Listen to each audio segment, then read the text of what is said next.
எளிமையான திருக்குறள். குறள் 393.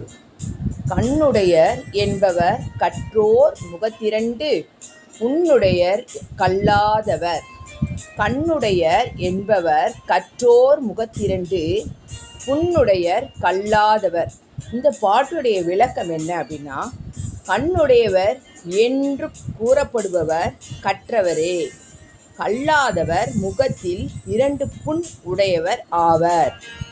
என்னன்னா, கண்ணில்லாவிடினும் கற்றவராக இருப்பின் அவருக்கு கண்ணுடையவராக கருதப்படுவர். அதுதான் கண்ணுடையவர் என்று கூறப்படுவர் கற்றவரே. கல்லாதவர் முகத்தில் கண்ணிரண்டும் கண் இருந்தும் அது புண் என்றே கருதப்படும். இந்த பாட்டுடைய விளக்கம் இதுதான். கண்ணுடையவர் என்று கூறப்படுபவர் கற்றவரே, கண்ணில்லாதவர் முகத்தில் 2 புண் உடையவர் ஆவர். பாட்டு. கண்ணுடையர் என்பவர் கற்றோர் முகத்திரண்டு புண்ணுடையர் கல்லாதவர்.